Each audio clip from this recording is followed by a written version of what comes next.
Assalamualaikum warahmatullahi wabarakatuh. Di video kali ini saya akan menyampaikan materi tentang pengambilan keputusan dengan menggunakan metode Simple Additive Weighting. Metode ini sering juga dikenal dengan istilah metode penjumlahan terbobot. Konsep dasar metode ini adalah mencari penjumlahan terbobot dari rating kinerja pada setiap alternatif.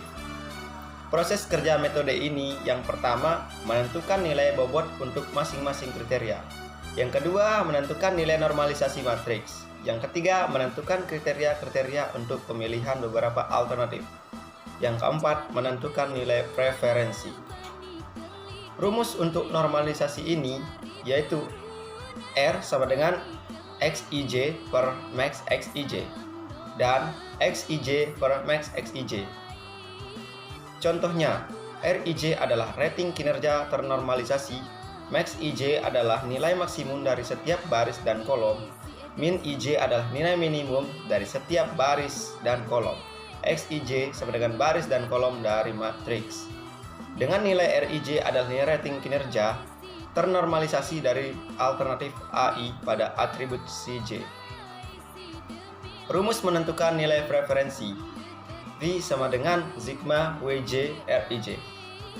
Nilai V yang lebih besar mengindikasikan bahwa alternatif AI lebih terpilih.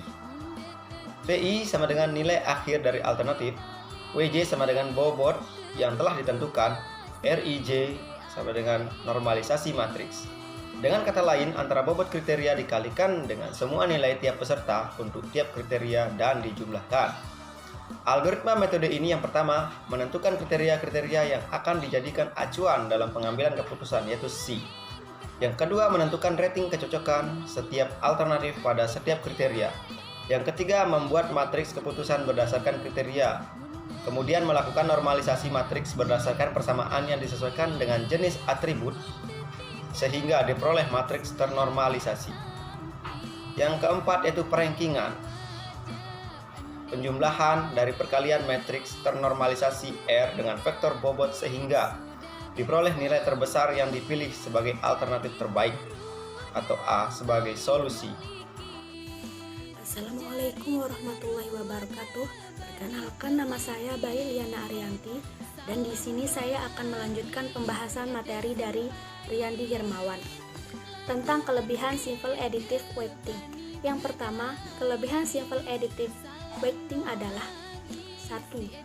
Menentukan nilai bobot untuk setiap atribut, kemudian dilanjutkan dengan proses perankingan yang akan menyeleksi alternatif terbaik dari sejumlah alternatif.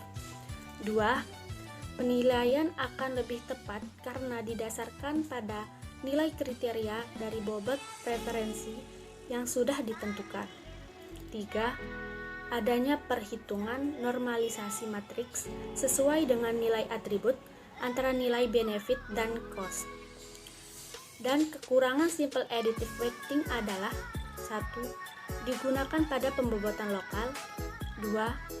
Perhitungan dilakukan dengan menggunakan bilangan crisp maupun fuzzy.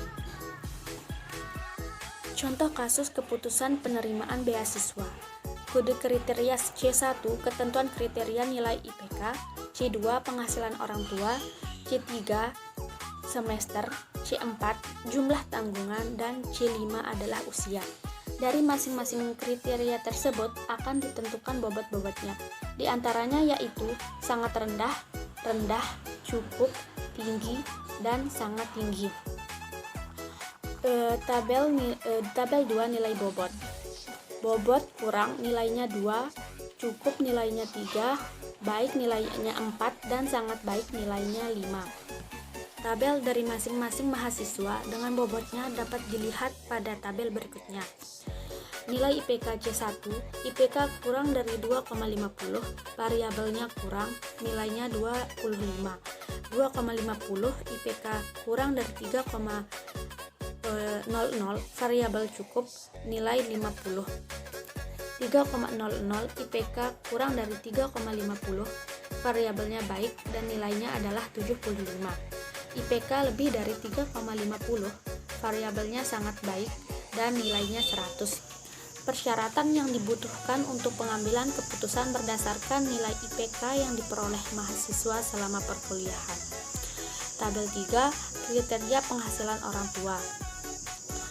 Penghasilan C2. Lebih dari 4 juta, variabelnya kurang dan nilainya 25. 2 juta kurang dari 4 juta, variabelnya cukup dan nilainya adalah 50. 1 juta kurang dari 2 juta, variabelnya baik dan nilainya adalah 75. Kurang dari 1 juta, variabelnya sangat baik dan nilainya adalah 100. Diambil berdasarkan penghasilan orang tua setiap bulannya. Jika semesternya 1 sampai 2, maka variabelnya kurang, nilainya 25. Jika semesternya 3 atau sampai 4, maka cukup. Jika semesternya 5 sampai 6, maka baik. Jika semester 7 sampai 8, maka sangat baik. Baik, di sini saya akan menjelaskan dari slide 12 sampai 16. Tabel 5, kriteria jumlah tanggungan. Tabel ini ditentukan berdasarkan jumlah anak yang masih menjadi tanggungan orang tua. Jika tanggungan 1 anak, maka kurang nilainya 25. Jika tanggungan orang tua 2 sampai 3, maka cukup nilainya 50. Jika tanggungannya 4, maka variabelnya baik dan nilainya 75. Jika tanggungan orang tua lebih dari 5, maka sangat baik dan nilainya 100, ditentukan berdasarkan jumlah anak yang masih menjadi tanggungan orang tua. Selanjutnya, tabel 6, kriteria usia. Jika usianya di atas 21, maka kurang, dan jika 20 sampai 21, maka cukup. 18 sampai 19 baik. Kurang dari 18 sangat baik. Ini ditentukan berdasarkan usia mahasiswa calon penerima beasiswa. Hasil perhitungan dengan metode simpel, additive weighting. Berdasarkan contoh kasus, 3 calon penerimaan beasiswa memiliki data sebagai berikut, yaitu kriteria nilai IPK. Erlang adalah 3,50, Bimbi 2,75, Semo 3,75. Penghasilan orang tua dan dari Erlang 750 dan jumlah tanggungan orang tua Erlang 2 orang. Semester Erlang 4, usia 20. Nilai IPK dari Bimbi 2,75. Penghasilan orang tua 1 juta, jumlah tanggungannya 2 orang. Semester 2, orang dan usia 19 semua. Semo, nilai IPK-nya 3,75, penghasilan orang tuanya 2.500.000, jumlah tanggungan 3 orang. Semester 5, usia 21. Berdasarkan data permohonan di atas, dapat dibentuk matriks keputusan X sebagai berikut. Pengambilan keputusan memberikan bobot 5,2, 3,4, 4. Membuat matriks keputusan X dibuat dari tabel kecocokan, yaitu X sama dengan 75, 25, 50, 75, 50. Dan 50, 25, 25, 75, 75. Dan 100, 75, 75, 75, 50. Yang pertama, dilakukan normalisasi matriks untuk menghitung nilai masing-masing. Kriteria benefit dan kriteria cost dihitung sebagai berikut. Yang R1 sama dengan 75 per 100 sama dengan 0,75, R2 sama dengan 25 sama dengan 1, R3 sama dengan 50 per 75 sama dengan hasilnya 0,675, dan seterusnya. Yang kedua yaitu membuat normalisasi matriks R yang diperoleh dari hasil normalisasi X sebagai berikut. Yang pertama 0,75, 1, 0,67, 1 dan 0,67, dan seterusnya. Terakhir, membuat perkalian matriks W dikali R dan penjumlahan hasil perkalian untuk memperoleh alternatif terbaik dengan melakukan perankingan nilai terbesar sebagai berikut. Yang pertama yaitu 5 dikali 0,75 dan ditambah 2 kali 1 ditambah 3 kali 0,67 ditambah 4 kali 1 ditambah 4 kali 0,67 sama dengan 14,44.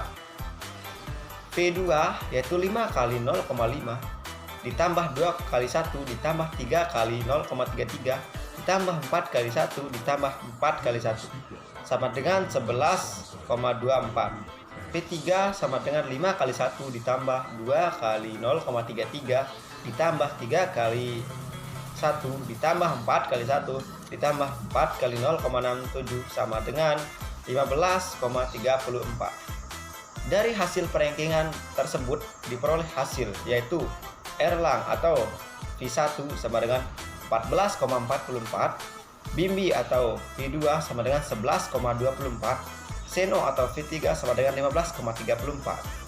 Maka